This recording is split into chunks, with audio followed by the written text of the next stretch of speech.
ఈ ప్రత్యేకమైన దినంలో ప్రభు పరిచర్య కోసం పిలువబడ్డ సేవకుల appreciation day, pastors appreciation day అని ఈ నెల అంతా జరుపుకుంటూ second Sunday we appreciate the pastors.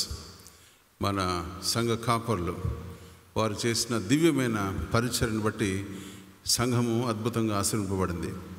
ప్రియులను జ్ఞాపకం చేసుకుంటూ, వారి పరిచర్యను జ్ఞాపకం చేసుకుంటూ, వారు చేసిన త్యాగాలను జ్ఞాపకం చేసుకుంటూ, వారు చూపించిన ప్రేమ, కోల్స్ సెంట్రల్ బ్యాప్టిస్ట్ సంఘంలో అందరూ రావాలని mister and missus reverend Jayakumar pastor garu ఆ ఇంటికి ఈ ఇంటికి వెళ్ళి వారిని ఆహ్వానిస్తూ తీసుకుని వచ్చిన విధానం, పాల్ జాషువా గారు, రెవరెండ్ పాల్ జాషువా పాస్టర్ గారు ఆయన చేసిన పరిచర్య, రెవరెండ్ డాక్టర్ ఎస్ ఇజ్రాయల్ గారు చేసిన పరిచర్య, రెవరెండ్ పాస్కల్ గారు, పాస్కల్ ప్రకాష్ అయ్య గారు చేసిన పరిచర్య, వీరందరూ చేసిన పరిచర్య తత్ఫలితంగా అద్భుతమైన సంఘంగా దేవుడు దీన్ని దీవించాడు. కాబట్టి సంఘమును దేవుడు దీవించి ఆశ్రయించాలని ఈ ఇద్దరిని మనం ప్రత్యేకించుకొని మన మధ్యలో మన సంఘ ప్రియులు రెవరెండ్ డాక్టర్ జాన్సన్ గారు జర్మనీ నుంచి రావడం ఎంతో సంతోషం. జాన్సన్ గారిని, ఆయన సతీమణి మర్సీ జాన్సన్ గారిని సంఘంలోకి ఆహ్వానిస్తా ఉన్నాం. దేవుడు వారి పరిచయం దేవుడు దీవించి ఆశ్రయించును గాక. Johnson, Reverend Johnson started his ministry when he was a child from Coles High School. Coles High Schoolలో నేను జాన్సన్ కలిసి ఆయన చదువులో ముందుకెళ్ళాం. he is one of the intelligent man. అప్పటి కాలంలో స్టాన్లీ పెద్దలు శామ్యుల్ డేవిడ్ సార్ గారు, రెవరెండ్ జార్జరా సార్ గారు, వారందరూ ప్రోత్సాహంతో he took good medals from the institutions. ఆ తర్వాత వారి పరిచర్య ముందు కొనసాగుతూ he joined in government intermediate college. అక్కడ నుంచి he went to his studies to study in Osmania college. Osmania college నుంచి ఇమీడియట్గా he joined in evangelical union అనే సంస్థలో ప్రారంభించి ఆయన బీడీకి వెళ్ళడం జరిగింది. బీడీ యూనియన్ బిబ్లికల్ సెమినరీలో చేయడం జరిగింది.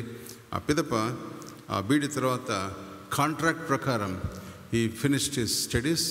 ఆ తెలంగాణలో జడ్చర్ల ప్రాంతంలో, మహబూబ్నగర్ ప్రాంతంలో కొంతకాలం EU పరిచర్య చేయడం జరిగింది. ఆ పిదప కమిషన్ టు రీచ్ అన్రీచ్డ్ అనే మాట జ్ఞాపకం చేసుకుంటూ ఇండియన్ ఎవాంజలికల్ మిషన్లో సేవను ప్రారంభించి సుదీర్ఘ పరిచర్యను కొనసాగించి ఆయన అనేక ప్రాంతాల్లో సేవ జరిగించాడు. బెంగళూరులో మేము వెళ్ళిన ప్రాంతం కోటగిరిలో ఆయన పరిచయం ప్రారంభించాడు. ఆ పిదప అండమాన్ నికోబార్లో ఆయన సేవను కొనసాగిస్తూ ముందుకెళ్ళాడు. ఆ తర్వాత తిరుగా బెంగళూరు ప్రాంతంలో ట్రైనింగ్ సెంటర్ ప్రోగ్రాంలో ఒక టీచర్గా జాయిన్ అయ్యాడు. ఆ పిదప then he went to do the ministry, pastoral ministry. Madras ప్రాంతంలోని బాప్టిస్ట్ వెపరీ చర్చ్ ప్రాంతంలో పరిచర్య ప్రారంభించాడు. అక్కడి నుంచి he wanted to join his doctoral studies. He wanted to move on to his upgrade to himself అని ఆయన చేసుకుంటూ జర్మనీకి వెళ్ళడం జరిగింది. జర్మనీకి వెళ్ళడం ముందు he went to Prague, చెక్ రిపబ్లిక్లో ఆయన పరిచర్య ప్రారంభించాడు. ఆ తర్వాత he went to జర్మనీలో హెడెల్బర్గ్ అనే ప్రాంతంలో ఆయన ప్రస్తుతం పరిచర్య కొనసాగిస్తున్నాడు. జర్మనీకి వెళ్ళిన తర్వాత అక్కడ కూడా పరిచర్య తెలుగు ప్రజల మధ్య చర్చెస్లో వరల్డ్ బ్యాప్టిస్ట్ అలయన్స్తో ఇంక్లూడ్ అయ్యి చర్చ్ ప్రారంభించడం జరిగింది. ఆ తర్వాత now he finished one doctorate studies. Now is again is doing post doctoral studies చేస్తున్నాడు. దేవుడు ఆయన పరిచర్య దేవుడు దీవించి ఆశ్రయించిన గాక. వారితో పాటు మర్సీ జాన్సన్ ఇరువురి ప్రయాణం ఎంతగానో అద్భుతంగా ఉంది. వారికి అనుగ్రహించిన కుమార్తె జెస్సీ, వారి హస్బెండ్ డేవిడ్, దేవుడు వారి పరిచయం ఆశ్రయించును గాక. ఐర్లాండ్లో ఇప్పుడు వారు పరిచయం చేస్తున్నారు. సంఘాన్ని ప్రేమించి మరొకసారి మనం దర్శించడం దేవుని ఆశీర్వాదం. వారి పరిచయం దేవుడు దీవించి ఆశ్రయించాలని ఆయన వాక్యం అందించక పూర్వము మన సంఘ కోయర్ వారు ప్రత్యేకమైన కీర్తన పాటకు. ప్రభువు నందు ప్రియమైన సంఘ కాపరులు, సంఘ పెద్దలు, ప్రియమైన సహోదరి సహోదరులారా, ఈ ఉదయకాలన మీ అందరితో పాటు చేరి ప్రభుని ఆరాధించడానికి నాకు, నా సతీమణి మర్సీకి ప్రభు ఇచ్చిన ఈ భాగ్యాన్ని బట్టి నేను ప్రభుని స్తుతిస్తున్నాను, ఘనపరుస్తున్నాను. సుమారు 1 సంవత్సరం కిందట మీ ఎదుటికి వచ్చి వాక్య పరిచర్య చేసి తిరిగి మీ మధ్యకు రావడం నా హృదయపూర్వకంగా చెప్పదలుచుకున్న విషయం ఏంటంటే, మేమేమైనామో మనమందరం ఏమైనామో అది కేవలం ఆయన కృప వలన మాత్రమే ఉన్నామని గ్రహించి మరొకసారి ప్రభుకు స్తుతి తెలియజేస్తున్నాను. ఈ ఉదయకాలన దేవుని వాక్యాన్ని పంచుకోవడానికి మీరు ఇచ్చిన ఆధిక్యతకై మీకు వందనాలు. అద్భుతమైనటువంటి పాట చేత మన మంచి బోధకుడైన ప్రభు దగ్గరకు వచ్చి నేర్చుకోవడానికి సిద్ధపడున్నామని మనము పాడి విని ఉండగా, ప్రభు దగ్గరకు వచ్చి నేర్చుకునేది ఏంటంటే ఆయన గురించి, ఆయన మహాత్మ్యము గురించి, ఆయన గొప్పతనం గురించి. వీటి విషయమై కొన్ని మాటలు మీతో పంచుకోకముందు, ఇందాక పాస్టర్ జీవన్ గారు పరిచయం చేసినట్లు మేమిరువురం అనగా మర్సీ, నేను హైడల్బర్గ్ పట్టణంలో జర్మనీ దేశంలో క్రీస్లిక బ్యాప్టిస్ట్ గమైండ్ అనే సంఘంతో సహవాసంలో ఉన్నాం కాబట్టి వారు మీకు శుభములు పంపించినారు. వాటిని నేను మీకు అందజేస్తున్నాను. ఈ ట్రిప్పులో ప్రభు చిత్తమైతే ఆయా చోట్లకు వెళ్ళి, ముఖ్యంగా నాగాలాండ్, మణిపూర్ అక్కడ వెళ్ళి జర్మన్ భాష నేర్చుకుంటే మన పిల్లలు జర్మనీ దేశంలో వచ్చి ఏ రకంగా పనిచేయ మొదలు పెట్టవచ్చు అనే దర్శనాన్ని పంచుకోవడానికి ఆయా చోట్ల మాట్లాడి, ప్రభుచిత్తమైతే రాబోయే దినాల్లో మన బ్యాప్టిస్ట్ పిల్లలు ఎక్కడి నుంచే చెదిరినాడో, తమిళనాడు మొదలుకొని మేఘాలయ, మణిపూర్, త్రిపుర ఇంతవరకు మన పిల్లలను అక్కడికి ఎట్లా తీసుకుపోవాలి. ఎందుకంటే అక్కడ ప్రతి సంవత్సరము 4 లక్షల మంది 2032 వరకు కావాలి. మన పిల్లలను 1 లక్ష మందిని తీసుకుపోయినా కూడా వారి అవసరతలో అది 2.5% మాత్రమే. కాబట్టి ఆ విషయాన్ని పంచుకోవాలని ఈ చిన్న ట్రిప్ను తలపెట్టడం జరిగింది. ఈ విషయాలు చెప్పిన తర్వాత ప్రభుచిత్తం అయితే కొంత సమయం తర్వాత సంఘ పెద్దలతో మాట్లాడడం ఈ అవకాశాన్ని ప్రభు ఇస్తాడని నేను రూఢిగా నమ్ముతున్నాను. దేవుని వాక్యంలోనికి ప్రవేశించకముందు ఇందాక మన సహోదరులు చదివి వినిపించిన వాక్య భాగం ఒకవేళ ఆలస్యంగా ఎవరన్నా వచ్చినట్లయితే దయచేసి అపోస్తలుల కార్యములు 10వ అధ్యాయం మనం తెరిచిపెట్టుకున్నట్లయితే దాంట్లో నుంచి ఒక ముఖ్యమైన విషయాన్ని మీ ఎదుట ఎత్తిపట్టాలనుకుంటున్నాను. అపోస్తలుల కార్యములు 10వ అధ్యాయము 31వ వచనం నుంచి 36 వరకు చదివి వినిపింపబడింది. అనేక సంవత్సరాల కిందట నేను బైబిల్ కాలేజ్కి తర్బీదుకు వెళ్ళినప్పుడు ఒకరోజు ఉదయాన వాక్య పరిచర్యకై ఆస్ట్రేలియా దేశం నుంచి వచ్చిన ఒక టీచర్ ఒక పటం పట్టుకొని వచ్చినాడు. ఆ పటం మనమందరం గుర్తుపట్టేలా ప్రభు అయిన యేసు క్రీస్తును చూపించేలాగా ఒక పటాన్ని తీసుకొని వచ్చినాడు. మనకేమంత ఆశ్చర్యం కాదు. క్యాలెండర్లలో ఆయా రకాలుగా ఇలాంటి పటాలను మనం చూస్తూనే ఉంటాం. మనకు నిశ్చయపూర్వకంగా తెలియదు ప్రభు ముఖము ఎలాగుండిందో, కానీ ఆయా సందర్భాల్లో ఆర్టిస్టులు జాగ్రత్తగా ఇలాంటి బొమ్మలు గీస్తుంటారు. అయితే ఆయన తీసుకొచ్చినటువంటి పటం యొక్క ప్రత్యేకత ఏంటంటే, ఆ ఆర్టిస్ట్ లూకా సువార్తలో ఉండేటువంటి పదాలన్నిటినీ తీసుకొని ఆ పటంలో ఉపయోగిస్తూ యేసు ప్రభు యొక్క ముఖాన్ని తీసుకురావడానికి చూపించినాడు అన్నమాట. అది ఆ పటం యొక్క ప్రత్యేకత. మరి ఈరోజు నేను నిలబడినా సంవత్సరాల తరబడి, నెలల తరబడి దైవ సేవకులు ఎక్కడ నిలబడినా కూడా వాక్యాన్ని ఎత్తిపట్టడం ద్వారా ప్రభు అయిన యేసు క్రీస్తు యొక్క తేజస్సు బయటపడేలాగున, ఆయన మహిమను మనం గుర్తుపట్టేలాగున వాక్యాన్ని ఎత్తిపట్టడం జరుగుతుంది. ఈరోజు ఉదయాన చదివినటువంటి వాక్య భాగము చాలా ప్రాముఖ్యమైనది. ఎందుకంటే అపోస్తలులు అనేక ప్రాంతాల్లో సువార్త ప్రకటిస్తూ, అనగా యూదుల మధ్య, గ్రీకు భాష మాట్లాడే వారి మధ్య, అనేక రకాలైనటువంటి ప్రజల మధ్య సువార్త ప్రకటించేటప్పుడు ఒక క్రాస్ రోడ్స్ ఇంగ్లీష్ భాషలో, లేక మన హిందీ భాషలో చౌరస్తా, తెలుగులో కూడలి, అంటే 4 రోడ్లు కలిసే చోట. అపోస్తలుల కార్యములు 10వ అధ్యాయం కూడా అట్లాంటి సందర్భమే. అంటే యూదులు అనేకులు ప్రభువుని నమ్ముకున్నారు, అన్యులు మెల్లగా నమ్ముకుంటూ వస్తున్నారు.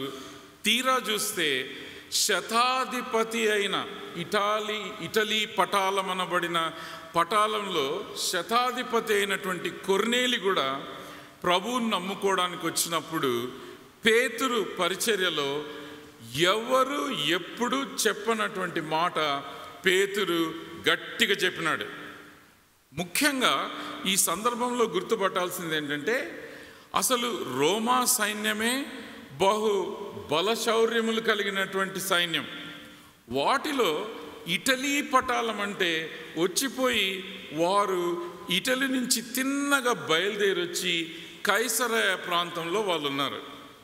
ఈ కైసరయ ప్రాంతంలో వాళ్ళు ఉండేటప్పుడు వారికి అటు యూదులతోనూ ఇటు సమరయులతోనూ ఆయా జనములతోనూ పరిచయం ఉంటుండగా, వాళ్ళ పటాలం యొక్క ముఖ్యమైన విషయం ఏంటంటే, మేము అధికారం చెలాయిస్తున్నాము, మా అధికారంకి మీరు ఉండాలి అని మనము గుర్తెరిగినటువంటి విషయమే. అక్కడ వారికి తెలిసిన విషయం ఏంటంటే, మీ మతాలను అనుసరించి మీ దేవుళ్ళను మీరు పూజించుకోవచ్చు, కానీ అందరిపైన ప్రభువు కైసరు అని వాళ్ళు గట్టిగా బలవంతంగా నొక్కి చెప్పేటువంటి వారు. ఇలాంటి పరిస్థితుల్లో, ఇలాంటి సందర్భంలో ఏ మాత్రం జంకకుండా పేతురు యేసు క్రీస్తు అందరికీ ప్రభువు అని తెలియజేసినాడు. ఈ క్రాస్ రోడ్స్లో జరిగినటువంటి ఈ పరిచయం ఏంటంటే, అన్ని రోడ్లలో నుంచి, అన్ని దారులలో నుంచి ప్రజలందరూ వచ్చి క్రీస్తులో కలవడం మాత్రం జరుగుతుంది. అందుకొరకు అందరిపైన ప్రభువు యేసు అని వ్యక్తపరిచినాడు.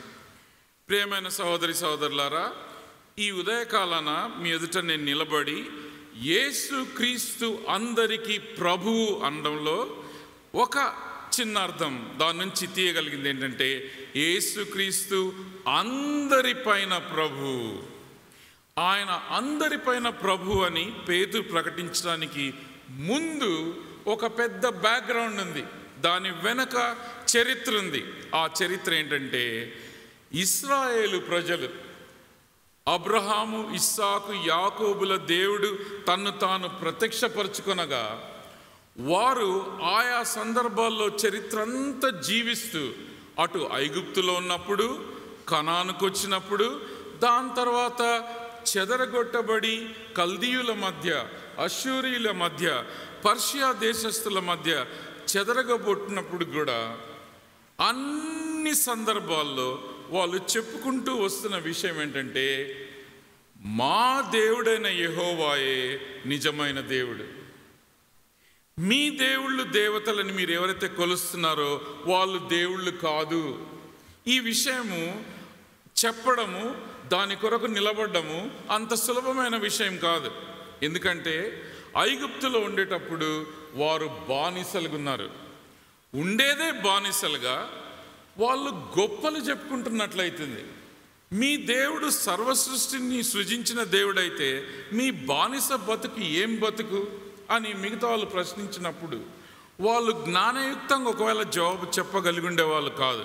అయినప్పటికీ అబ్రహాము, ఇస్సాకు, యాకోబులకు ప్రత్యక్షమైన దేవుడు, జీవం కలిగి తన స్వరాన్ని వినిపించేటువంటి దేవుడు, ఆకాశ తారలను చూపించేటువంటి దేవుడు, సముద్రపు ఇసుకను గురించి మాట్లాడేటువంటి దేవుడు, ఈ దేవుడు నిజమైన దేవుడు, మేము నమ్ముకున్న దేవుడని వాళ్ళు ప్రకటిస్తూ వస్తున్నారు.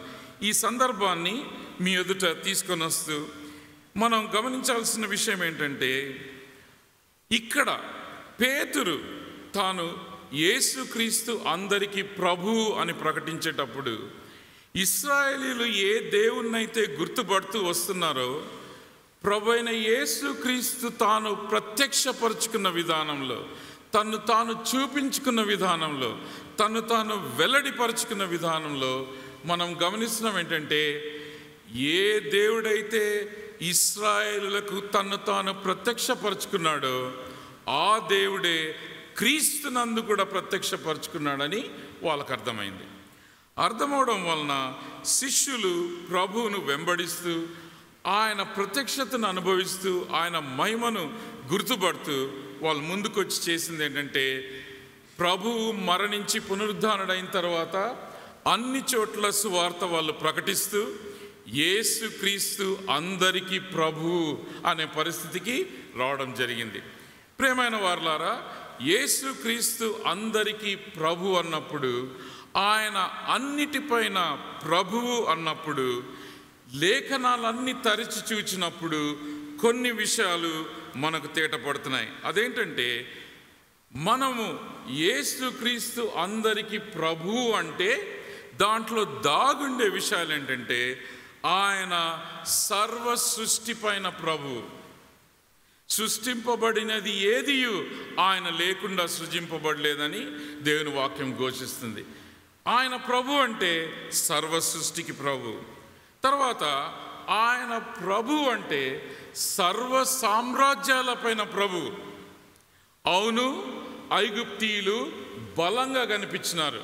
అయితే వారు ఇశ్రాయేలీలను తరమ మొదలుపెట్టినప్పుడు ఎర్ర సముద్రంలో ఆ బలశూర్యం కలిగిన ఐగుప్తీయులను ప్రభువు ముంచివేసనని వాక్యంలో మనం చూస్తున్నాం. ఆయన సర్వ సృష్టికి ప్రభు అంటున్నాడు, సర్వ సామ్రాజ్యములకు ప్రభు అంటున్నాడు. తర్వాత ఆయన సర్వ సంస్కృతులపైన ప్రభు. పాత నిబంధన గ్రంథంలో మనం తేటగా చూస్తాము.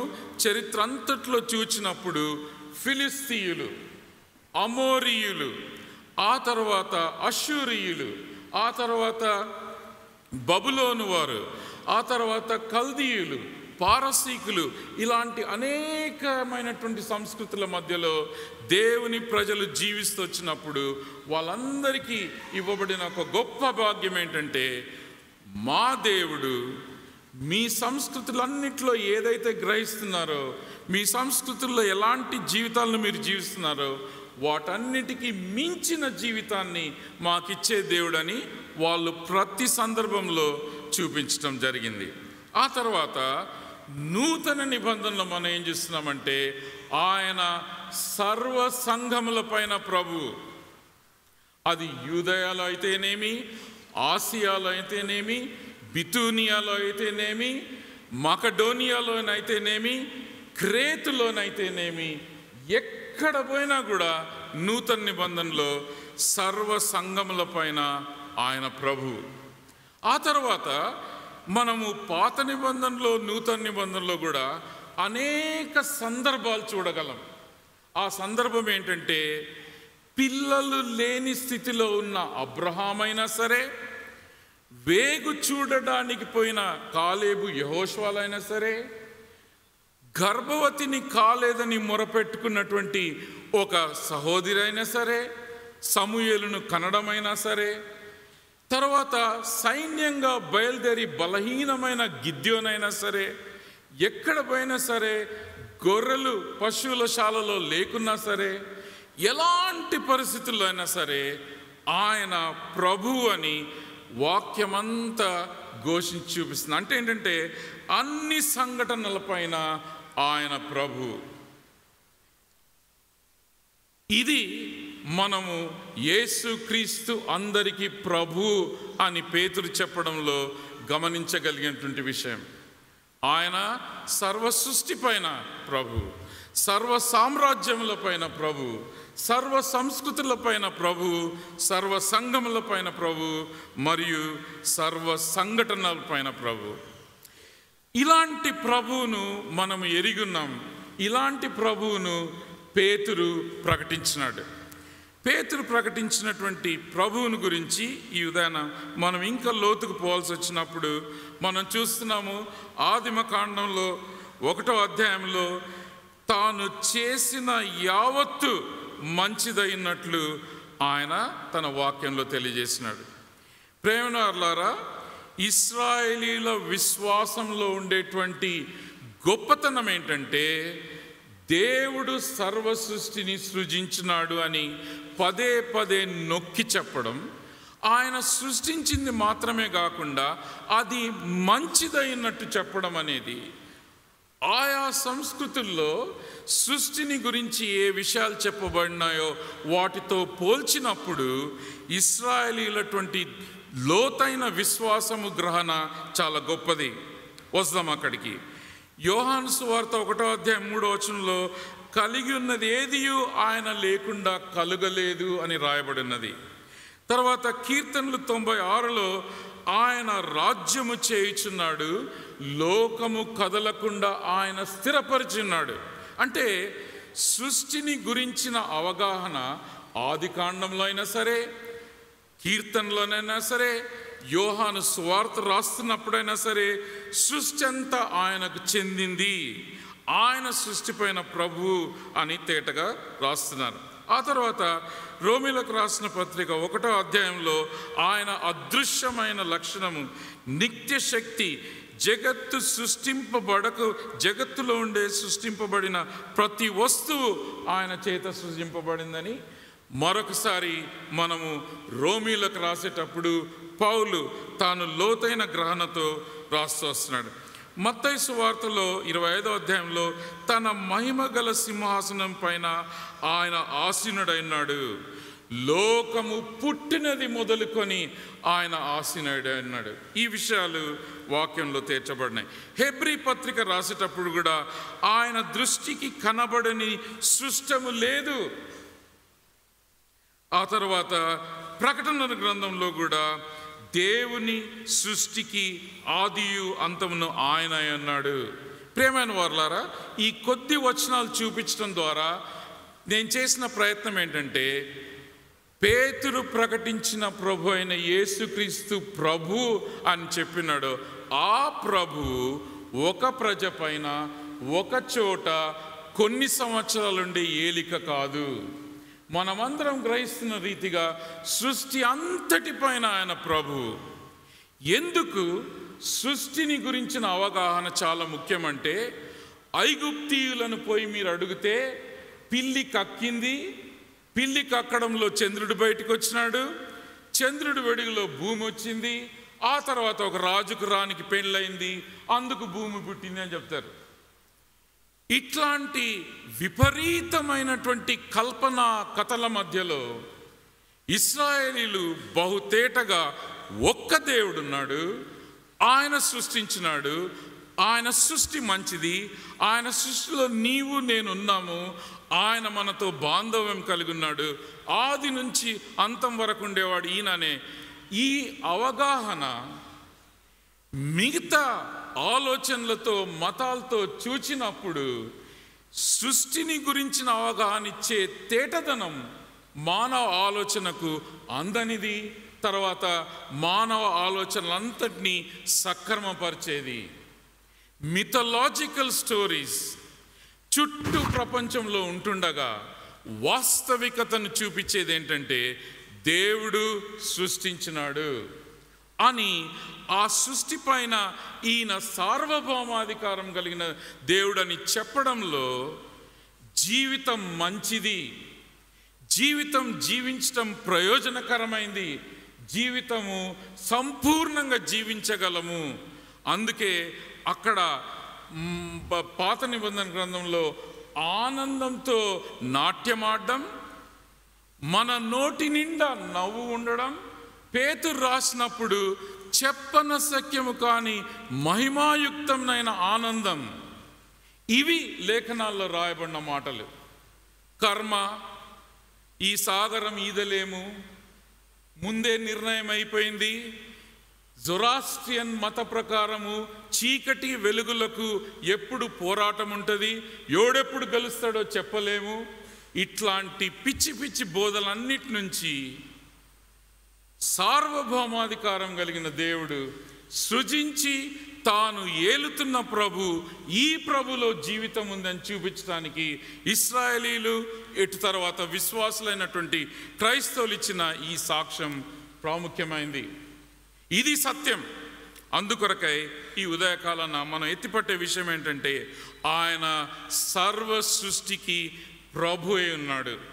ఇది గుర్తించడం ద్వారా మనం జీవించే జీవితం యొక్క క్వాలిటీ పరిపూర్ణంగా మారిపోతుంది.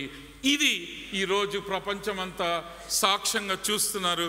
విశ్వాసులు వేల చోట్ల లక్షల మంది కూడొచ్చి సర్వ సృష్టికి కర్త అయిన ప్రభువును ఆరాధించడం జరుగుతుంది. విగ్రహాలను, పనికి మాలినటువంటి తత్వబోధలను వదిలిపెట్టి యేసు ప్రభు ఎదుట మోకరించడం పేతురు చెప్పిన మాటలు నెరవేరుస్తుంది. యేసు క్రీస్తు అందరికీ ప్రభు, ఆయన సర్వ సృష్టి పైన ప్రభు.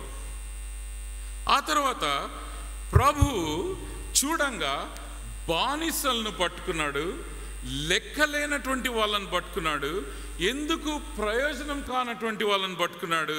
అయితే వారి ద్వారా సామ్రాజ్యాలన్నిటిని ఆయన జయించినాడు. చూడంగా ఇశ్రాయేలీల చరిత్ర అబ్రహాము నుంచి ప్రవక్తల దగ్గర నుంచి వాళ్ళు పొందిన శ్రమ, వాళ్ళు పొందిన అవమానం, వాళ్ళు జీవించినటువంటి ఒకలాంటి పేదబారిన బతుకులు. మన మన మన ప్రవక్తలలో ఒక ఉదాహరణ మాత్రం మనం తీసుకుందాం. ఇర్మియా అద్భుతమైన రీతిలో హెబ్రీ భాషను అవగాహన చేసుకొని జాగ్రత్తగా ప్రవచనాలు రాస్తే ఈరోజు హెబ్రీ భాష యొక్క లోతులన్నీ ఇర్మియా రాసిన గ్రంథంలో కనిపిస్తున్నాయి. అయితే ఇర్మియా గొప్ప పరిచర్య చేసిన తర్వాత ఏం నువ్వు పొద్దున్న లేచినప్పటి నుంచి అపశకునం మాట్లాడుతావు, నువ్వు ఒక్కసారి కూడా ఆశీర్వాదం వచ్చిన మాట్లాడవు, నువ్వు ఏంటి నువ్వు ప్రవక్త అని చెప్పుకుంటావు, సరిగా ప్రవచించు అని ప్రజలు గద్దింప మొదలుపెట్టినారు. చివరికి ఇర్మియా చచ్చిన కుక్క వలె ఐగుప్తులోనికి ఈడ్చబడి చనిపోయినాడు. సమాధి ఎక్కడుందో తెలియదు. అయితే జీవిస్తున్న ప్రవక్త గనుక ఇర్మియా అలాంటి భయంకరమైనటువంటి జీవితంలోకి ఈడవబడినప్పటికీ తన ప్రవచన వాక్యం ఈరోజు ప్రపంచమంతటిని అదరగొట్టి ప్రపంచమంతటిని షేక్ చేసేటువంటి ప్రవచనంగా మారింది. ప్రియమైన సహోదరి సహోదరులారా, ఏమని మాట్లాడుతున్నానంటే ఇర్మియా ప్రవచనం మొదలుపెట్టినప్పుడు ఎవడ్రా నువ్వు అని తనను ప్రశ్నించినప్పుడు ఎవరైతే తనను ప్రశ్నించినారో ఆ సామ్రాజ్యాలన్నీ కూలిపోయినాయి. అది సార్వభౌమాధికారం కలిగిన మన దేవుని గురించిన ప్రభావం. ప్రియమైన వారులారా, దయచేసి సామ్రాజ్యాల పైన ఎలాగూ దేవుడు తన ప్రభావాన్ని చూపిస్తున్నాడో మనం చూద్దాం. అదేంటంటే నిర్గమకాండం 10వ అధ్యాయంలో యెహోవా నిరంతరము ఏలువాడు అని మనం చూస్తున్నాం. ఈ మాట ముఖ్యంగా మరొకసారి బానిసలుగుండే వాళ్ళు ఆ మాట అనడం గొప్ప సంగతి. అన్ని ఒత్తిళ్లకు నిలబడి ఆయన నిరంతరం ఏలువాడని చెప్పడం ఆశ్చర్యమైన విషయం. తర్వాత కీర్తనల గ్రంథంలో 99వ కీర్తనలో యెహోవా రాజ్యము చేయుచున్నాడు. అదే కీర్తనల గ్రంథంలో యెహోవా శాశ్వతముగా సింహాసనాసీనుడై ఉన్నాడు. యెషయా గ్రంథం 9వ అధ్యాయంలో మనం చూస్తున్నాం, భుజముల మీద ఆయన రాజ్యభారముండును. దాని కింద చూసినట్లయితే సర్వకాలము దావీదు సింహాసనమును రాజ్యమును స్థిరపరిచినాడు. తిన్నగా ప్రకటన గ్రంథానికి వెళ్తే వర్తమాన భూతకాలములలో ఉండు దేవుడవైన ప్రభువా సర్వాధికారి అని ఆ 24 పెద్దలు ఆరాధిస్తున్నారు. యెరూషలేముకు పోతే వాళ్ళు ఆది కాండం నుంచి ప్రకటన వరకు ప్రసంగం చేస్తారని వాళ్ళు కాదు, విశ్వాసులమైన మనమందరం కూడా ఆది కాండం నుంచి ప్రకటన వరకు ఏముందో దాన్ని జాగ్రత్తగా గమనించాలి. మన బాధ్యత అది. లేఖనాలన్నీ గమనించంగా మనం చూసేది ఏంటంటే రాజ్యాన్ని ఏలేటువంటి ప్రభు ఒక్కడే ఉన్నాడు. ఆయన తన్ను తాను యేసుక్రీస్తునందు ప్రత్యక్షపరుచుకున్నాడు. ఇవి ఒట్టి మాటలు కావు, తాకి చూడడానికి మనకు అందుబాటులో ఉండేటువంటివి, కన్నులతో చూడడానికి కనిపించేటువంటివి, అనుభవంతో అనుభవించడానికి ఈ అనుభవమే ఈ ఉదయకాలాన చేరి ఆరాధించడమే ఈ అనుభవమే దానికి రుజువు ఉంటుంది. ఆయన సింహాసనాసీనుడు అన్నాడు. అందుకొరకమైన ప్రియమైన సహోదరి సహోదరులారా, ఆయన సర్వ సామ్రాజ్యాల పైన ప్రభు అయినాడని మనం గుర్తుపడుతూ ఒక్కసారి సామ్రాజ్యాలను మరొకసారి చెప్తాను. ఐగుప్తు అయినా సరే, అషూర్ అయినా సరే, కల్దీయులైనా సరే, మాదీయులైనా సరే, పారసీకులైనా సరే, రోమీయులైనా సరే, గ్రీకు వారైనా సరే, అందరూ కూడా ఈ రాజు ఎదుట మోకరించాల్సిందే. అది చరిత్రలో జరిగింది. ఈయన సృష్టి పైన ప్రభువు, సామ్రాజ్యాల పైన ప్రభువు, ఆ తర్వాత సర్వ సంస్కృతుల పైన ప్రభువు. మన తెలుగు భాషలో సంస్కృతి, వికృతి ఆ పదాలను మనం ఒక్క నిమిషం వదిలిపెడితే, సంస్కృతి అంటే ప్రజలు కొన్ని ఆలోచనలతో, కొన్ని జీవిత విధానాలతో, కొన్ని ప్రత్యేకమైనటువంటి విషయాలను వాళ్ళ మధ్యలో ఉంచుకుంటూ జీవించేదాన్ని మనం సంస్కృతి అంటాం. ఈ సంస్కృతులు ఒకరికొకరు తగిలొచ్చినప్పుడు అందరికీ జరిగే విషయం ఏంటంటే, మా సంస్కృతి మీ సంస్కృతి కంటే గొప్పది అని పోరాటాలు జరుగుతుంటాయి ప్రపంచమంతట్లో. మరాఠీ వాళ్ళ సంస్కృతి ఎక్కువనా, తెలుగు వాళ్ళ సంస్కృతి ఎక్కువనా? అన్నం పప్పు తినడం లేకపోతే ఎందుకు బతకాలా అని తెలుగు వాళ్ళు అంటుంటారు. రోటీ మిర్చి లేకపోతే బతికెట్లుంటుందని మరాఠీ వాళ్ళు అంటుంటారు. కాబట్టి మనం సంస్కృతులు కలిసినప్పుడు నా సంస్కృతి గొప్ప, నా సంస్కృతి గొప్ప అనేటప్పుడు దేవుని ప్రజలు, అటు ఇశ్రాయేలీలు, ఇటు నూతన నిబంధనలో విశ్వాసులైనటువంటి క్రైస్తవులు ఏ సంస్కృతిలో ప్రవేశించినా సరే ఆ సంస్కృతినే మార్చిపడేసినటువంటి వారు. ఎందుకు మార్చగలుగుతున్నారంటే, మానవ ఆలోచనల ప్రకారము కొదువతో కూడినటువంటి విషయాలు ఏమన్నా ఉంటే వాటన్నిటినీ పరిపూర్ణతకు, సంపూర్ణతకు తీర్చిదిద్దేది మన ప్రభు మాత్రమే. అందుకే ప్రభు అయిన యేసు అద్భుతమైన మాట అన్నాడు. ఆయన మాట్లాడిన మాటలు యోహాను సువార్త 10వ అధ్యాయం 10వ వచనంలో, నేను జీవమును అనుగ్రహించుటకు, దాన్ని సమృద్ధిగా అనుగ్రహించుటకు వచ్చి తిని. అంటే మనం పోయి సంస్కృతిని మారుస్తాం కానీ ఆ సంస్కృతులు మనల్ని మార్చవు. ఎక్కడికన్నా పోండి, ఏ ఉదాహరణ తీసుకోండి, భాష విషయంలో, చాల్ చలన్ విషయంలో, బాంధవ్యం విషయంలో, జ్ఞాన విషయంలో, పరిశోధన విషయంలో, జీవిత విధానం విషయంలో, పరిపాలనలో, అన్నింటిలో కూడా సర్వ సంస్కృతుల పైన ఆయన ప్రభు అయినాడని తన బిడల ద్వారా దేవుడు రుజువుపరుచుకుంటున్నాడు. చరిత్రలో చూస్తే మనం ఇక్కడ ఏ ఏ సంస్కృతులు చూస్తున్నాం చూడండి. ఆదికాండం 21వ అధ్యాయంలో అబ్రహాము ఫిలిస్తీయుల దేశంలో అనేక దినములు పరదేశిగా ఉండెను. ఆ మాటలు చాలా దాగుంది. అబ్రహాము దేవుడైన యెహోవా యందు విశ్వసించెను గనక ఫిలిస్తీయుల జీవిత విధానంలో పాల్పంచుకోకుండా ఆయన పరదేశి అయ్యేటప్పుడు చివరికి జరిగింది ఏంటంటే, ఫిలిస్తీయులు అబ్రహామును గౌరవింప మొదలుపెట్టినారు. తాను తమ సమాజంలో ఒక ప్రాముఖ్యమైన వ్యక్తిగా చూడడం మొదలుపెట్టినారు. ఆ తర్వాత మనం చూస్తున్నాము, అబ్రహాంతో మాత్రం కాకుండా ఇశ్రాయేలీల చరిత్ర అంతట్లో అనేక మార్లు ఫిలిస్తీయులతో సంపర్కం జరిగింది. ఈ సంపర్కాలన్నింటిలో కూడా దేవుని ప్రజలు దేవుని మాట ప్రకారము ఆయన నడిపింపు కింద, ఆయన బలం కింద ఇశ్రాయేలీలైన ప్రజలు ఫిలిస్తీయులను ఎదుర్కొంటూనే వస్తున్నారు. ఎక్కడి వరకు? దావీదు విషయం మనం ఆలోచన చేసినప్పుడు, గొల్యాతు దగ్గరికి వచ్చినప్పుడు ప్రతి చోట ఆ సంస్కృతిని పడగొట్టడమే. ఆంథ్రోపాలజిస్ట్ అని అంటారు. ఆంథ్రోపాలజిస్ట్ యొక్క మెత్తటి స్వరం ఏంటంటే, ఆ కల్చర్ మంచిదే, ఈ కల్చర్ మంచిదే. ఈ కల్చర్ను మనం జడ్జి చేయకూడదు, ఆ వాళ్ళు మనల్ని జడ్జి చేయకూడదు. You are okay, we are okay అంటే వాళ్ళు ఎవరిని బాధ పెట్టరు. ఆంథ్రోపాలజిస్ట్ కాదు.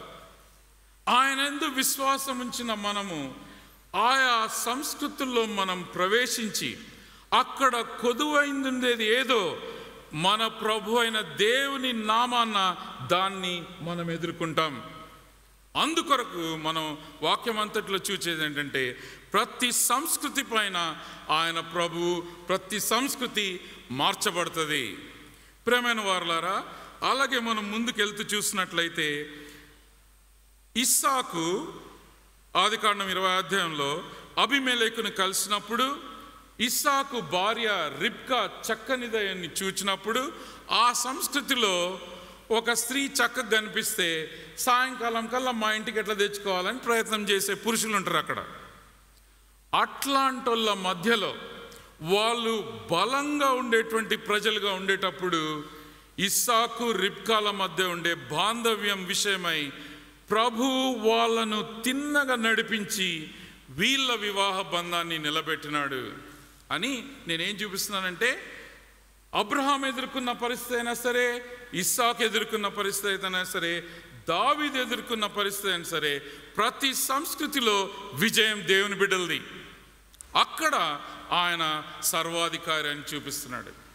ముందుకెళ్ళి మనము న్యాయాధిపతుల గ్రంథంలో చూసినట్లయితే అక్కడ బాలు, అష్టారోత్ ఇలాంటి దేవతలను వాళ్ళు పూజించేటప్పుడు అరామీయులు, మోయాబీయుల మధ్య ఉండేటప్పుడు సంసోను జీవితం మనం ఒకసారి చూస్తే, వాడు పొరపాటున పోయి ఏం చేసినాడు, అవతల ఫిలిస్తీన్ అమ్మాయిని ప్రేమించినప్పుడు తాను ఎదుర్కొంటున్నటువంటి కష్టాలన్నిటిలో కూడా మనం ఏం చూస్తున్నామంటే ఒక విమోచన మార్గం. ఆ విమోచన మార్గంలో బలపరచబడినటువంటి వాడై వారిని అధిగమించడం చూస్తున్నాం. ఇలాగ చెప్పుకుంటూ పోతుంటే అనేక విషయాలు దేవుని వాక్యంలో మనకు కనిపించేది ఏంటంటే, అష్షూరీయులను చూడండి, వాళ్ళు వస్తారు, ఒక పట్టణాన్ని చూస్తారు. ఉదాహరణకు యెరూషలేం పట్టణాన్ని చూచి అక్కడ ర్యాంప్స్ కడతారు. కట్టి అంటే దిమ్మెలు, తెలుగులో ఏమన్నా దాంట్లో యుద్ధం చేసేటప్పుడు ఆ పట్టణం బయట ఒక దిబ్బలాగా కట్టి అక్కడి నుంచి బాణాలు వేసి లోపల ఉండే వాళ్ళని బయటికి తీసుకొని వస్తారు. అలాంటి పరిస్థితుల్లో అష్షూరీయులు బాగా యుద్ధ వీరులు. వాళ్ళంత మాత్రం కాకుండా ఆ పట్టణంలో ఉండే వాళ్ళని బెదిరించడానికి తర్జుమా చేసే వాళ్ళని పట్టుకొని వస్తారు. రేయ్ బయటికి వస్తారా రారా, ఇట్లాంటి భాషతో మొదలుపెట్టి చెడ్డ మాటలు మాట్లాడి వాళ్ళను వణికింపజేసి బయటికి తీసుకొచ్చేవాళ్ళు. అయితే వీటి మధ్యలో అష్షూరీయులైనటువంటి మిమ్మల్ని మా దేవుడు కొడతాడనే ధైర్యంతో ప్రవక్తలందరూ మాట్లాడినారు. అష్షూరు రాజులనైనా సరే, అష్షూరు సామ్రాజ్యానైనా సరే వణికించే వాళ్ళు ఎవరు లేకపోతే ఈ చిన్న ప్రజ అయిన ఇశ్రాయేలు వాళ్ళను వణికించింది. ఆ తర్వాత వచ్చినటువంటి బబులోనీయులు, కల్దీయులు, పారసీకులు, నేను 3 సార్లు ఇప్పటికే వారిని పరిచయం చేసినాను. అన్ని సంస్కృతులలో ఉదాహరణకు మన సహోదరి ఎస్తేరు, ఆమె కూడా చక్కనిది. ఆ రాజు కావాలని కోరుకున్నాడు. వాళ్ళు చూస్తే ఉన్నట్టుండి ఆ రామ లోపలికి అనేలా కాదు, వాళ్ళు బ్యూటిఫికేషన్ పెద్ద ప్రాసెస్లు పెట్టి అలాంటి వాళ్ళు. ఈ సంస్కృతుల్లో కూడా మొర్దెకై నిలబడ్డం, ఎదిరించటం, హామానును కాదండం, ఆ తర్వాత ఈ కేవలం బలహీనులైన బాలిసలు ఆ పర్షియా దేశాన్ని బోల్తా కొట్టించటం మనం చూస్తున్నాం ఎస్తేరు గ్రంథంలో. ప్రియమైన సోదరులారా, ఇంకే మాటలు చెప్పి మనల్ని మనం ఒప్పింపజేసుకోవాలి? నేను చెప్పేవి మనకు తెలియనివి కాదు, మనకు తెలిసినవి అన్నీ కూడబెట్టి చెప్తున్నాను ఈ ఉదయకాలన. అదేంటంటే, పేతురు ఎప్పుడైతే కొర్నేలు ఇంట్లో యేసు క్రీస్తు అందరికీ ప్రభు అని ప్రకటించినాడో, ఆ ప్రభువు ఎవరు అని మనం లేఖనాల ద్వారా చూసేటప్పుడు సర్వ సృష్టి పైన ఆయన ప్రభు, సర్వ సామ్రాజ్యాలపైన ఆయన ప్రభు, సర్వ సంస్కృతులపైన ఆయన ప్రభు అంటున్నాడు. ఆ తర్వాత సర్వ సంఘాలపైన ఆయన ప్రభు. అసలు సంఘానికే క్రీస్తు ప్రభు అయినప్పుడు సర్వ సంఘాలకు ఆయన ప్రభు అని చెప్పడంలో విశేషమేం లేదు. అయితే మనం బాగా గమనించుకుంటున్నట్లు పోతే యూదయలో అనగా పేతురు, యోహాను, యాకోబులు యెరూషలేములో సువార్త ప్రకటించేటప్పుడు అక్కడ యూదుల నుంచి ప్రభువుని తెలుసుకున్న వాళ్ళు ఉన్నారు. అంటే ఏంటంటే దేవుడు చేసిన వాగ్దానము మెస్సియాగా క్రీస్తులో మనం చూస్తున్నామనే గ్రహణకు వాళ్ళు వచ్చినారు. అయితే అన్యులు చుట్టుపక్కన్నారు ప్రభువుని తెలుసుకున్న వాళ్ళు. వీళ్ళ మధ్యలో భక్తిపరుడు అంటే ఏంటంటే కొర్నేలి విషయము. కొర్నేలి అన్యుడు, కానీ ఇశ్రాయేలు దేవుడైన యెహోవాను గురించి విన్నాడు గనుక ఆయన్ను భక్తిపరుడు అన్నాడు. ఇతనికి సగం తెలుసు ఇశ్రాయేలు దేవుడు నిజమైన దేవుడని. అయితే తన్ను తాను క్రీస్తునందు ప్రత్యక్షపరచుకున్నాడని తనకు తెలియదు. అందుకొరకని దేవుడు పేతురును వాడుకొని కైసరుకు లోబడే ఈ కొర్నేలికి యేసు క్రీస్తు అందరికీ ప్రభు అని తేటపరచడం ద్వారా శతాధిపతి ఆజ్ఞ ఇచ్చేటోడు ప్రభు ఆజ్ఞకు లోబడి మోకరించి ప్రభు అయిన యేసు ఎదుట నమస్కారం చేసి ఆయన రక్షకుడిగా ప్రభువుగా స్వీకరించినాడు. ఎంత అద్భుతమైన పిక్చర్ ఇది! ఆజ్ఞ ఇచ్చేటోడు ప్రభు ఆజ్ఞకు లోబడినాడు. అది కొర్నేలిలో మనము చూచేటువంటి విషయం. అందుకొరకు నేనేం చూపిస్తున్నానంటే, యూదులు యేసుకు తల వంచటం, తమ మోకాళ్ళు వంచటంలో ఒక సవాలుంది. దైవభక్తి కలిగిన వారు క్రీస్తును గ్రహించి పరిపూర్ణమైన జీవితంలోకి రావడంలో ఇంకొక సవాలుంది. క్రేతులో తిమోతిని పౌలు వదిలొచ్చినప్పుడు క్రేతులో ఒక పెద్ద సవాలుంది. ఆ సవాలు ఏంటంటే, క్రేతులో జీవించే వాళ్ళు అబద్ధీకులు, స్వార్థపరులు, లోబులు. మీరు బాగా ఆలోచన చేయండి. భయంకరమైన జీవితాలు జీవించి ఒకడి ఆహారాన్ని ఒకడు దొంగిలిస్తూ విపరీతమైన జీవితాలు జీవించేటప్పుడు వాళ్ళ మధ్యలో సువార్త పనిచేయడం ఇంకొక సవాలు ఉంటుంది. అన్ని సవాళ్ళ మధ్యలో యేసు ప్రభు అయినాడని నిరూపించుకున్నారు. తర్వాత కొరింథు పట్టణంలో, ఫిలిప్పీ పట్టణంలో మనం చూసినట్లయితే అక్కడ గ్రీసు దేశస్థులు అంటే ప్రశ్నలు వేస్తుంటారు. ఆ ప్రశ్నల్లో ముఖ్యమైన ప్రశ్న వై, ఎందుకు. చాలా కాలం కిందట మనకు తెలుసు ఐగుప్తీయులు పిరమిడ్లు కట్టినారు. ఐగుప్తీయులు ఆయా సందర్భంలో అక్కడిక్కడ పోతూ, గ్రీకు వాళ్ళు కూడా అక్కడిక్కడ పోతూ, గ్రీకు వాళ్ళు ఐగుప్తులో తేరి వాళ్ళు ఈ పిరమిడ్ ఎట్లా కట్టినారు అని అడగకుండా ఈ పిరమిడ్లు ఎందుకు కట్టినారు అని అడుగుతున్నారు. అందుకు ఐగుప్తులో ఉండే ఇంజనీర్లంతా ఐగుప్తు వాళ్ళు పిల్లల్లాగా ఏంటి, ఎందుకు ఎందుకు ఎందుకు వై అని పిల్లల్లాగా ప్రశ్నిస్తున్నారు అనుకున్నారు. అయితే ఐగుప్తీయులు అనుకున్నారు వై వై వై అని ప్రశ్నించడం మేము మహాజ్ఞానులం అనుకున్నారు. అంటే సువార్త ఎక్కడికి పోయినా సరే, వాళ్ళ దృష్టిలో వాళ్ళు జ్ఞానులు అనుకున్నా సరే, వాళ్ళ చేతిలో బలం ఉందనుకున్నా సరే, వాళ్ళు బలహీనులైనా సరే, క్రూరమైన స్వభావం కలిగిన వాళ్ళైనా సరే, అన్ని చోట్ల సువార్త ప్రభావం వల్ల, అనగా ప్రభు అయిన యేసుక్రీస్తు వారి జీవితాల్లో పనిచేయడం ద్వారా, ఒక రూపాంతరం మార్పు రావడం ద్వారా యేసుక్రీస్తు అందరికీ ప్రభువు అని అన్ని చోట్ల బయలుపరచబడింది. ప్రేమైన వారలారా, మనం ముందుకెళ్ళి చూస్తే ఈ సంఘాల్లో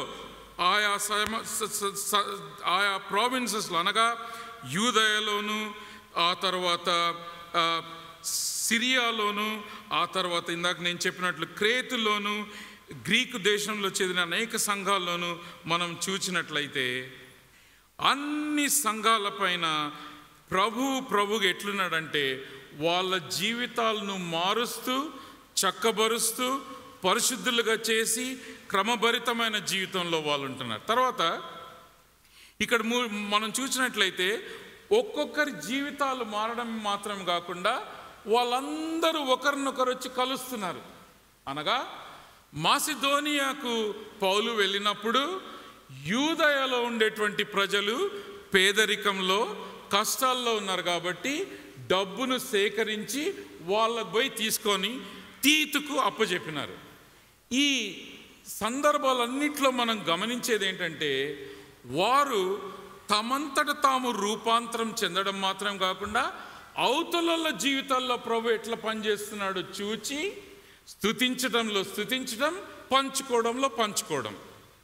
ఈలాగు సంఘాలన్నీ కూడా యేసు మా ప్రభు అని ఎట్లా గుర్తుపట్టినారంటే సంఘముల సహవాసం మధ్యలో.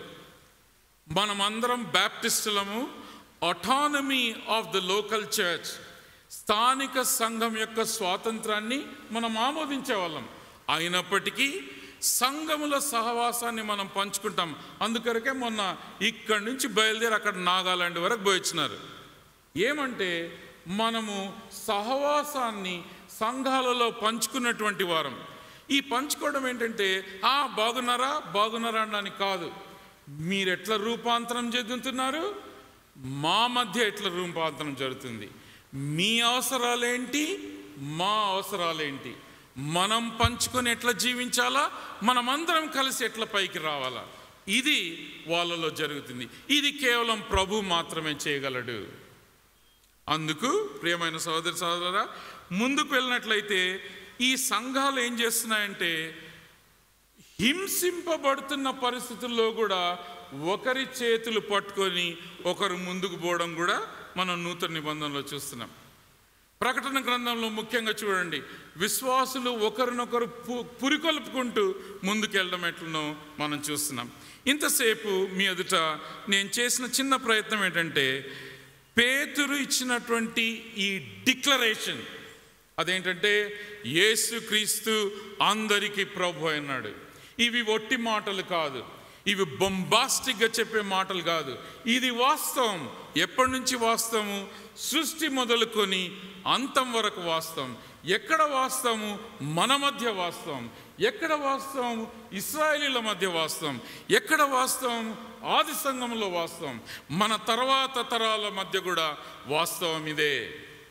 యేసుక్రీస్తు అందరికీ ప్రభు అయినాడు అని చెప్పుకుంటూ వస్తూ ఈ సమయాన అన్ని సంఘముల పైన కూడా ఆయన ప్రభు అయినట్టు మనం నూతన నిబంధనలో సంఘాల మధ్య జరిగే సంపర్కాన్ని మనం చూసినప్పుడు గమనించగలం.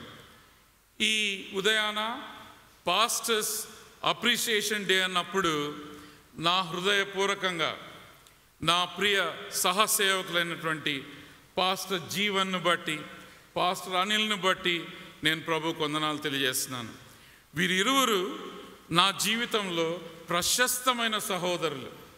వీరు మాత్రమే కాదు, మనమందరం ప్రీస్ట్హుడ్ ఆఫ్ ఆల్ బిలీవర్స్, అంటే మనమందరం యాజక సమూహం కనుక మనమందరం కలిసి సంతోషించాము. అయితే దేవుడు తన పిలుపునిచ్చి బోధించటానికి, కాపర్లుగా ఉండడానికి వీరిని పిలిచినారు. కాబట్టి వీరిని బట్టి నా హృదయపూర్వకంగా ప్రభువుకు వందనాలు తెలియజేస్తున్నాను.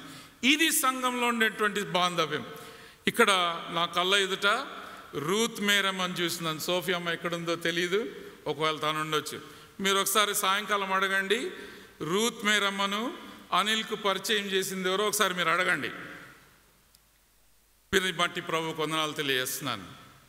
ప్రియమైన వారులారా, మన సంఘ సహవాసం యొక్క ఆనందం ఇది.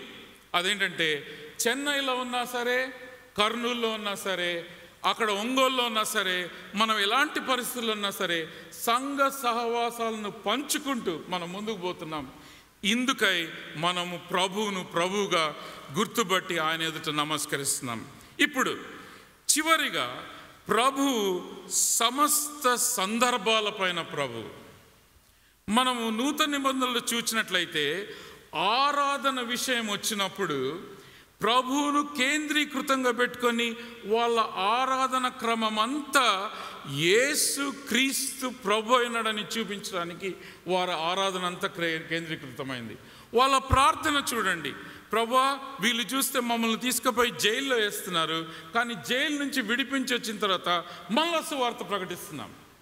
చూడండి, వాళ్ళ ఆరాధన, వాళ్ళ ప్రార్థన, వాళ్ళ సువార్త ప్రకటన, వారి జీవితాలు పంచుకుని వీటన్నిటిలో అన్ని సందర్భాల్లో ఆయన్ను ప్రభువుగా వాళ్ళు చూపిస్తూ వస్తున్నారు. ఇప్పుడు ఇక్కడికి వస్తాం. ఇదంతా మనం బోధ వింటే ఆ బోధను బట్టి ఈ దినాన ఇప్పుడు ఇక్కడ మనకేంటి అంటే మన స్థానిక సంఘంలో ఉండే సందర్భాలన్నిటినీ కూడా వాక్యపు వెలుగులో పరీక్ష పెట్టుకోవాలి.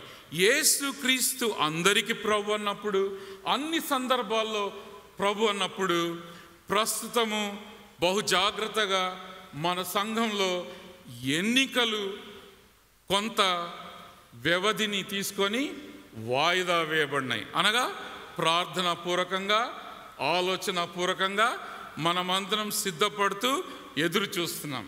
చూసేటప్పుడు కొన్ని విషయాలు మీ ఎదుటికు తీసుకొని రాగోరుతున్నాను. అదేంటంటే, అపోస్తలుల కార్యములు మొదలుకొని పత్రికలన్నిట్లో మనం ఏం చూస్తున్నామంటే, దయచేసి గమనించండి, అపోస్తలులు, సువార్తికులు, సంఘ పెద్దలు, ఇది మనం చూసేది.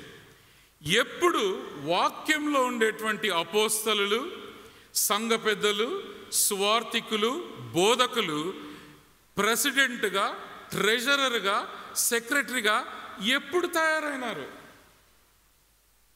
ప్రెస్బిటర్, డీకన్, బిషప్ అనే ఈ మాటల నుంచి ఈ రకమైన పదాలకు మనం ఎప్పుడు తిరిగినాం చరిత్రలో? కొంత గమనించినప్పుడు అప్పుడు ఎన్నికల గురించిన అవగాహన మనకు వస్తుంది. అదేంటంటే, మనమందరం గమనిస్తే మన బ్యాప్టిస్ట్ చరిత్ర వెనక్కి తీసుకొని పోతే అటు ఇంగ్లండ్లోనూ అటు అమెరికాలోనూ లోతుగా పారింది. అమెరికాకు పోకముందు ఇంగ్లాండ్ దేశంలో బ్యాప్టిస్ట్ వాళ్ళు ఎప్పుడు బయటకు వచ్చినారంటే 2 ముఖ్యమైన కారణాలతో. మొట్టమొదటిది, మేము విశ్వాసులైన వాళ్లకు మాత్రమే బాప్తిస్మం ఇస్తాము, చిన్న పిల్లలకు బాప్తిస్మం ఇవ్వము. సంఘ చరిత్రలో చిన్న పిల్లలకు బాప్తిస్మం ఇవ్వడం ఎప్పుడు మొదలైందంటే, 2వ తరం అనగా విశ్వాసులైన తల్లిదండ్రులకు పుట్టిన పిల్లల్ని ఏం చేయాలా అన్నప్పుడు కొంతమంది ఇచ్చినటువంటి పరిష్కారం ఏంటంటే, చరిత్రలో విశ్వాసులకు పుట్టిన పిల్లలను విశ్వాసంతో ప్రభు దగ్గర తీసుకొని వచ్చి, ప్రభువా వీరిని కూడా విశ్వాసంలో తీసుకొని రమ్మని బాప్తిస్మం ఇస్తామని ఒక పరిష్కారానికి వచ్చినారు. అయితే వాళ్ళు అక్కడితో ఆగిపోకుండా ఆ చిన్న పిల్లాడు ఎదిగినప్పుడు, అవును నేను విశ్వసిస్తున్నాను అంటే అప్పుడు కన్ఫర్మేషన్ ఇచ్చినారు, నిర్ధారణ ఇచ్చినారు. అది ఒక మార్గం. అయితే బ్యాప్టిస్ట్లో వచ్చినటువంటి రెఫర్మేషన్ విషయంలో వచ్చిన ఒక విభాగం ఏమనిందంటే, కాదు, దేవుడు సృష్టిలోనే ఒక వ్యక్తికి స్వాతంత్రం ఇచ్చినాడు, అవుననడానికి కాదనడానికి, దేవుని ప్రేమను అంగీకరించడానికి త్రోసిపుచ్చడానికి. కాబట్టి ఏ వ్యక్తి అయితే గ్రహించి యేసును నా రక్షకునిగా ప్రభువుగా అంగీకరిస్తున్నానని తన నోటితో ఒప్పుకుంటాడో వారికి మాత్రమే బాప్తిస్మం ఇస్తామని చెప్పిన వాళ్ళు బ్యాప్టిస్ట్ వాళ్ళు. 2వ కారణం బ్యాప్టిస్ట్ వాళ్ళు ఎందుకు వచ్చినారంటే, అటు సంఘానికి రాజ్యానికి వేర్పాటు ఉండాలా. Church and state or separate. ఎందుకు ఈ మాట అనాల్సి వచ్చిందంటే, రోమన్ క్యాథలిక్ సంఘము AD 300 నుంచి సుమారు 1500 వరకు వాళ్ళ థియాలజీలో వాళ్ళ గ్రహింపులు ఎట్లా చూస్తున్నారంటే, రాజ్యానికి సంఘానికి తేడా లేదు, రాజ్యము సంఘంలో ఉంటుంది, సంఘము రాజ్యంలో ఉంటుంది, ఈ రెండిటిపైన దేవుడు అధికారి. ఒక రీతిగా దాంట్లో సత్యం ఉంది.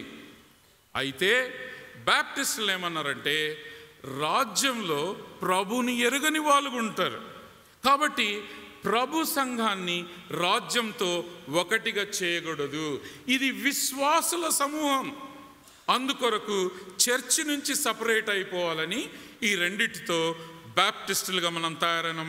మనం గర్వపడుతున్నాం ఈరోజు. ఈ బ్యాప్టిస్టులు ఇంగ్లాండ్ నుంచి బయలుదేరి అమెరికా వెళ్ళినప్పుడు 18వ శతాబ్దం 19వ శతాబ్దంలో మనకు ప్రజాతంత్రం డెమోక్రసీ గురించినటువంటి మాటలు అటు అమెరికాలోను ఇటు ఆసియాలోను ఆఫ్రికాలోను సౌత్ అమెరికాలోను వెదజల్లబడుతుండగా, మన బ్యాప్టిస్ట్ సేవకుడైనటువంటి వాల్టర్ రౌషన్ బుష్, ఆయన మన సహోదరుడు జాన్ క్లౌకు దగ్గర స్నేహితుడు. జాన్ క్లౌ దొర అని మన పిల్లలు ఎప్పుడు కూడా నోట పలకకూడదు. జాన్ క్లౌ మన సహవిశ్వాసి, మన సహోదరుడు. ఆ జాన్ క్లౌ స్నేహితుడు ఉన్నటువంటి వాల్టర్ రోషన్ బుష్ ఏమన్నాడంటే, రక్షణ వ్యక్తిగతమైన పాపం నుంచి మాత్రమే కాదు, మన చుట్టూ ఉండే స్ట్రక్చర్స్లో కూడా రక్షణ తీసుకురావాలి.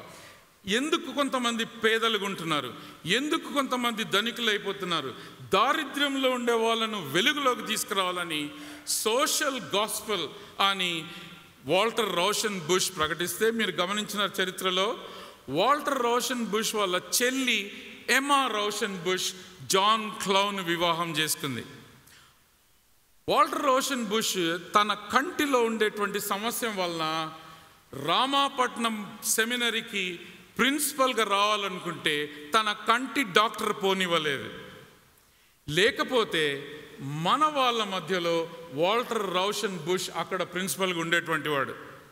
ఇది మన చరిత్ర చెప్పుకుంటూ వస్తూ మనం ఏమైపోయిందంటే, బ్యాప్టిస్ట్ సంఘాలు ఏర్పడే సమయానికల్లా అమెరికాలోను ఇంగ్లాండ్లో జరిగిన విషయం ఏంటంటే, ప్రతి సమూహము రాజ్యానికి అకౌంటబుల్గా తయారవ్వాలి. చూడండి, క్యాథలిక్ సంఘం ఏమనిందంటే, అటు రాజ్యము ఇటు సంఘము ఒకటి అన్నప్పుడు, వేర్పడినప్పుడు రాజ్యం ఏం చెప్పిందంటే, ఎప్పుడైతే ప్రజలు తమ గుంపులుగా ఏర్పడతారో, చేపలు పట్టే వాళ్ళైనా సరే, చేనేతలో ఉండే వాళ్ళైనా సరే, క్రీస్తును నమ్ముకున్న సంఘమైనా సరే, మీరు గుంపులుగా ఏర్పడినప్పుడు మీ గుంపు రాజ్యానికి బాధ్యులు అని వాళ్ళు చెప్పినారు. అప్పుడే మనకు సంఘాలు రిజిస్టర్డ్ సొసైటీస్గా చేరవలసిన అవసరం ఏర్పడింది. అంటే మనము దేవునికి మాత్రమే బాధ్యులం కాదు, రాజ్యానికి కూడా మనం బాధ్యులం. అవును, గర్వంగా. ఎందుకంటే యథార్థతతోనూ వెలుగులోనూ మనం జీవిస్తున్నాం కనుక అటు దేవునికి ఇటు రాజ్యానికి మనం బాధ్యులుగా ఉంటాం. అయితే దీంట్లో జరిగిన విషయం ఏంటంటే, మరి ఈ సమాజం, క్రైస్తవ సమాజం రాజ్యానికి బాధ్యులుగా ఉండాలంటే ఏం చేయాలా? నమోదు చేసుకోవాలా, ఖరారు చేసుకోవాలా. అందుకే దాన్ని రిజిస్టర్డ్ సొసైటీ అన్నారు. అటు నమోదు చేసుకోవాలా, ఇటు ఖరారు చేసుకోవాలా. అప్పుడు రిజిస్టర్డ్ సొసైటీకి ఉంటే ఆ రిజిస్టర్డ్ సొసైటీ ఏం చెప్తుందంటే 3 విషయాలు చెప్తుంది. మీ సభ్యత్వంలో ఉండడానికి ఏ కారణాలు ఉంటాయి, మీ సభ్యత్వంలో ఉండే వాళ్ళందరినీ ఎట్లా చూసుకోవాలా, మీ సభ్యత్వంలో ఎలాంటి నాయకత్వం ఉంటుంది, మీ సభ్యత్వంలో మీ సమాజంలో ఉండే కార్యక్రమాలన్నీ ఎట్లా జరుగుతున్నాయి, మీకొచ్చే ఖజానా ఎక్కడికి ఏ రీతిగా పోతుంది, ఇవన్నిటినీ మనము రాజ్యానికి చెప్పాల్సిన పరిస్థితి. అనగా 18వ శతాబ్దం, 19వ శతాబ్దం, 20వ శతాబ్దంలో అటు రాజ్యానికి చర్చికి సపరేషన్ అని మనం చెప్పినప్పుడు అప్పుడు మనము బాధ్యులమైనప్పుడు రిజిస్టర్డ్ సొసైటీ ఏం చెప్తుందంటే, మీరు చేపలు పట్టుకున్నా, చేనేత పని చేస్తున్నా, క్రైస్తవ విశ్వాసులుగున్న మీ సమాజాలన్నిటిలో మీ నాయకత్వము ఈలాగు మీ సమాజాన్ని నడిపించాలా. వాడు పెట్టిన సెక్యులర్ భాష ఏంటంటే చైర్మన్, ప్రెసిడెంట్, ట్రెజరర్, ఇట్లాంటివన్నీ సెక్రటరీ అనే పేర్లు ఆ సెక్యులర్ పదాలు. అవి వాటిని మనము దారిలో అమెరికన్ డెమోక్రాటిక్ పాలిటీతో అవి మన సంఘాల్లోకి తీసుకొని వచ్చినారు. అందుకొరకే మీరు గమనించినట్లయితే సిఎస్ఐ సంఘాల్లో 2 విభజనలు ఉన్నాయి. అదేంటంటే వాళ్ళు ప్రెస్బిటర్ అంటారు, డీకన్ అంటారు, బిషప్ అంటారు. అవన్నీ లేఖనాల నుంచి తీసుకొచ్చిన పదాలు. అయితే స్థానిక సంఘంలో పనులు జరిపించడం కొరకు ఏర్పడిన సంఘ పెద్దలను వాళ్ళను ఈ పదాలతో కూడా పిలుస్తుంటారు. అయితే మన బాప్టిస్ట్ సంఘాల్లో పరిపూర్ణంగా ఆ భాషను తెచ్చుకొని ఇక్కడ మనం పెట్టుకున్నాము. ప్రియమైన సహోదరి సహోదరులారా, యేసు క్రీస్తు అందరికి ప్రభు అయితే, ఆయన సర్వ సృష్టికి ప్రభు అయితే, ఆయన సర్వ సామ్రాజ్యాలపైన ప్రభు అయితే, సర్వ సంస్కృతులపైన ప్రభు అయితే, సర్వ సంఘాల ప్రభు అయితే మన సంఘం పైన ప్రభు అని మనమందరం ఒప్పుకుంటున్నాం. అయితే ఆయన ప్రభుత్వం కింద మనం ఏం చేయగలమంటే, ఇదిగో ఇశ్రాయేలీలు అటు క్రైస్తవ సమాజం నూతన నిబంధనలో ప్రతి సంస్కృతిని మార్చినట్లు మనం కూడా మార్చగలం. అంటే ఈరోజు రిజిస్టర్డ్ సొసైటీలో ఉండే ఆఫీస్ బేరర్ పేర్లు మనము పెట్టుకోవాల్సిన అవసరం లేదు. మనము మన సంఘంలో స్వార్థికులు, సంఘ బోధకులు, సంఘ కాపరులు, సంఘ పెద్దలను పేరు పెట్టుకొని ఒక పెద్దకు ఖజానా బాధ్యత, ఒక పెద్దకు సంఘ నిర్వహణ బాధ్యత, ఒక పెద్దకు అన్ని రికార్డులు పెట్టే బాధ్యత, ఒక పెద్దకు ప్రాపర్టీ చూసుకునే బాధ్యత. అనగా ఈ భాష మన తెలుగు బ్యాప్టిస్ట్ సంఘాల్లో రాను రాను పోటీ పడ్డానికి, నేనుంటానంటే నేనుండడానికి దారి తీసింది. ఇది మనకు తెలియదా? యోహాను 3వ పత్రికలో చూడండి ఏమంటాడంటే, థియోట్రఫే మొదటి వాడై ఉండగోరుచున్నాడు. అంటే వాడు శరీర స్వభావం కలిగినటువంటి వాడు. నేను మొదట ఉండాలా అని ఎవడైతే అనుకుంటున్నాడో ఆ వ్యక్తి, ఆ స్త్రీ శరీర స్వభావం కలిగిన వ్యక్తి. ఎప్పుడన్నా సరే ఈ సంఘం భాష ఏంటంటే, నేను కాకుండా నా సోదరుడు నాకంటే ముందుండగలితే సంతోషం అది. ఎందుకంటే మనం అందరం విమోచింపబడిన వాళ్ళం, అందరం విమోచింపబడిన వాళ్ళం కనుక నేను కాకుండా నా సహోదరి చేస్తే అద్భుతము అని చెప్పేవాళ్ళ విశ్వాసం. నేను మొదట ఉండవలను అంటే అది విశ్వాసికి తగిన భాష కాదు. అందుకొరకని ఈ ఉదయకాలన ప్రభు పేరట నేను విజ్ఞాపన చేసేది ఏంటంటే, మొదటిది, సంఘంగా మనమందరం కూడొచ్చి మిగతా సంఘాలు అమెరికాలోను, ఆఫ్రికాలోను, సౌత్ అమెరికాలోను, ఫిలిప్పీన్స్లోను మార్చుకుంటున్నట్లు మనం మార్చుకుందాం. ఈ ప్రెసిడెంట్, సెక్రటరీ అట్లాంటి పేర్లు తీసేసి రిజిస్ట్రార్ మన ఆఫీస్కి వచ్చి కూర్చుంటే నీకేం బాధ్యత చెప్పాలనో చెప్పు, అన్ని తేటగున్నాయి. మా సంఘంలో పెద్దలు అంటారు, రాసుకో. పెద్దలు చేయాల్సిన పనులంతా మేము చేస్తున్నాం, రాసుకో. డబ్బుల లెక్కన తేటగుంది, చూసుకో. అది మనం రిజిస్ట్రార్కి చెప్పేది. సార్ కర్నూల్లో సార్ను దీర్ఘంగా తీస్తున్నారు, అది సార్ కాదమ్మా, సార్. అది ఎక్కడ చూసినా సార్లు పెట్టినారు, ఇక్కడ లేదు. మనం భాష మార్చుకుందాం అని నేనేం చెప్తున్నానంటే, ఆ రిజిస్ట్రార్ ఆఫీస్లో ఉండే మాటలకు మనం లోబడక, ఎట్లయితే దేవుని ప్రజలు ప్రతి సంస్కృతిని మారుస్తున్నారో మనం మార్చడానికి నాకు హృదయపూర్వకమైన నమ్మకం ఏముందంటే, మన ఎస్టీబీసీలో ఉండే సంఘాలన్నిటితో పోల్చినప్పుడు మన సంఘంలో దేవుడిచ్చినటువంటి జ్ఞానం, శక్తి, వ్యక్తులు, వీళ్ళందరూ మనమందరం మన స్థానిక సంఘం సమావేశం అంతటిని మార్చగలదు. అది నా రూఢి అయిన నమ్మకం. దయచేసి వినండి, మనం ఈ సంస్కృతిని మారుస్తాం. తర్వాత రెండవది, ఎప్పుడైతే ఈ సమాజం ఉంటుందో నాయకత్వానికి పోయేటప్పుడు అపోస్తలుల కార్యములు 15వ అధ్యాయంలో ఒక సమస్య వచ్చింది. అదేంటంటే, యేసుక్రీస్తునందు విశ్వాసం మాత్రమే కాకుండా మీరు అటు సున్నతి పొందవలెను అని యూదయ నుంచి వచ్చినారు మనుషులు అక్కడిక్కడ. అప్పుడు పెద్ద సమస్య అయితే పౌలు, బర్నబాలు హుటాహుటిన బయలుదేరి యెరూషలేంకి వచ్చి అయా మీటింగ్ పెట్టాలా. ఏం మీటింగ్ పెట్టాలంటే, ఇట్లాంటి బోధ చేస్తున్నారు అన్నప్పుడు ఆ బోధలో ఆ మీటింగ్లు అంతున్న తర్వాత యాకోబు లేచి నిలబడి ఏమన్నాడంటే, మిమ్మల్ని అందరినీ విన్నాను, జాగ్రత్తగా వినండి. యేసుక్రీస్తుని నమ్ముకున్న తర్వాత సున్నతి అవసరం లేదు అని నిర్ణయించిన తర్వాత వాళ్ళు అందరికీ పత్రికలు పంపించినారు. ఎంత అద్భుతం! ఈ స్థానిక సంఘమైన మనం మరొకసారి మనం కూడి వచ్చి సంఘమంతా ఆలోచన సభ పెట్టి అప్పుడు మనం ఏం చేయగలమంటే ఏకగ్రీవానికి రాగలం. ఎన్నికల అవసరత ఎప్పుడంటే, ఇద్దరు వ్యక్తులు నేనుంటాను అనేది ఆ చేపలు పట్టే సమాజంలో ఓకే, చేనేత సమాజంలో సరే. ప్రభు సంఘంలో నేనుంటా ఉండరు. ప్రభు సంఘంలో ఏమవుతుందంటే, మనమందరము కలిసి ఏకీభవించవచ్చు. ఈ ఇరువురు ప్రశస్తమైన సేవకులు 3 సంవత్సరాలు ఇక్కడ ఉన్నారు కాబట్టి నా విజ్ఞాపన మీకేంటంటే, మిమ్మల్ని అందరినీ ఇప్పటికే వీళ్ళు చదివేసి ఉంటారు కాబట్టి రాబోయే తరాలన్నిటికీ మాదిరిగా ఉండడం కొరకు సంఘంగా మీరందరూ కూడి ఒకరోజు ఆలోచన చేసి, అయ్యా మీ ఇద్దరు కలిసి ప్రార్థన చేసి మాలో 10 మందిని పిలవండి, మేము వచ్చి సంఘ పెద్దల బాధ్యత నిర్వర్తిస్తాము. అంటే ఎన్నిక అవసరత లేదు. రిజిస్ట్రార్ సొసైటీ రూల్స్ ప్రకారం కూడా ఏకగ్రీవంగా మనం ఉంటే ఎన్నికల అవసరత లేదు.